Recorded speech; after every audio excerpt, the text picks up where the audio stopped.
Hi friends, அனைவருக்கும் வணக்கம். தமிழக அரசாங்கம் ஒரு சூப்பரான அறிவிப்பு கொடுத்துட்டாங்க. பொங்கல் பரிசு தொகுப்புக்கான என்னென்ன கொடுக்க போகிறோம், 2025க்கான பொங்கல் பரிசு தொகுப்பு என்னன்றது தான் தமிழக அரசாங்கம் அறிவிச்சிட்டாங்க.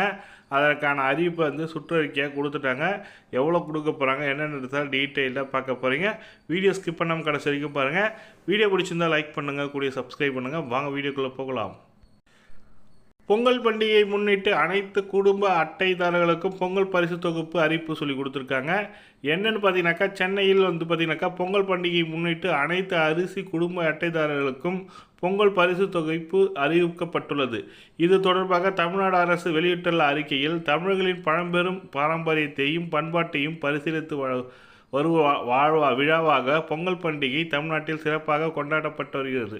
இந்நாள் அறுவடை திருவிழாவாகவும் இயற்கைக்கும் உழவருக்கும் பெருங்குடி மக்களுக்கும் அவர்களோடு சேர்த்து உழைக்கும் கால்நடைகளுக்கு நன்றியை மகிழ்ச்சியும் தெரிவிக்கும் வழக்கமாக ஒவ்வொரு ஆண்டும் கொண்டாடப்படுகிறது சொல்லி கொடுத்துருக்காங்க. தமிழக அரசாங்கம் சுற்றறிக்கையில் அரசாணையில் இதில் பார்த்தீங்கன்னா 2022க்கான தைப்பொங்கல் சிறப்பு கொண்டாடும் வகையில் அனைத்து குடும்ப அட்டைதாரர்களுக்கும் மற்றும் இலங்கை வாழ் தமிழர் மறுவாழ் முகாம்களில் வசிக்கும் குடும்பத்தினருக்கும் தலா 1 கிலோ பச்சரிசி, 1 கிலோ சர்க்கரை மற்றும் ஒரு முழு கரும்பு வழங்கிட அரசாணை வெளியிடப்பட்டுள்ளது.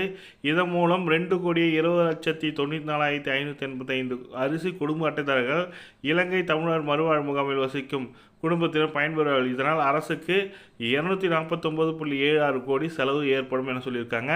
மேலும் பொங்கல் திருநாளை முன்னிட்டு வழங்கப்பட உள்ள இலவச வேட்டி சேலை அனைத்தும் தயார் செய்யப்பட்டது. அனைத்து மாவட்டங்கள் அனுப்பி வைக்கப்பட்டுள்ளன.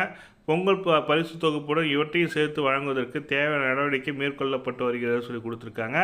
அதனால் இந்த வாட்டி பார்த்தீங்கன்னாக்கா பச்சரிசி 1 கிலோ பச்சரிசியும், அதுக்கப்புறம் 1 கிலோ சர்க்கரை மற்றும் முழு கரும்பு கொடுக்க போகிறாங்க. அதுக்கப்புறம் வேஷ்டி சேலை கொடுக்குறாங்க. குடும்ப அட்டைதாரர்கள் ஜனவரி 9ஆம் தேதி முதல் பொங்கல் பரிசு தொகுப்புக்கான டோக்கன் விநியோகம் செய்யப்படுகிறது. பரிசு தொகுப்பு பெற வேண்டிய நாள் நேரம் குறிப்பிட்ட வீடுகளுக்கு சென்று ரேஷன் அட்டை ஊழியர்கள் டோக்கன் வழங்குவார்கள் சொல்லி கொடுத்துருக்காங்க. இந்த தகவல் தான் தமிழக அரசாங்கம் ஷேர் பண்ணியிருக்காங்க. அரசாணையாக கொடுத்துட்டாங்க. 1000 ரூபாய் எப்போ சார் வருன்றதை நிறைய பேர் கேட்டிருந்தீங்க. பொங்கலுக்கு பரிசாக 1000 ரூபாய் கொடுப்பாங்கன்ற மாதிரி எதிர்பார்த்துருந்தோம். ஆனால் இப்போ தமிழக அரசாங்கம் அறிவிச்சிருக்கிற வரைக்கும் பார்த்தீங்கன்னாக்கா எந்த ஒரு அறிவிப்பும் இப்போ இல்லை. ஆனால் கூடிய விரைவில் அறிவிக்க வரலாம் என்று எதிர்பார்க்கப்படுகிறது. ஏன்னா இன்னும் ஒரு 10-15 நாள் இருக்குது. டெஃபினட்டாக அறிவிப்பு வரத்துக்கான வாய்ப்புகள் இருக்குது. அந்த தகவல் தான் உங்களுக்கு ஷேர் பண்ணேன். இந்த வீடியோ பிடிச்சிருந்தால் லைக் பண்ணுங்கள், கூடிய சப்ஸ்கிரைப் பண்ணுங்கள். தேங்க்யூ.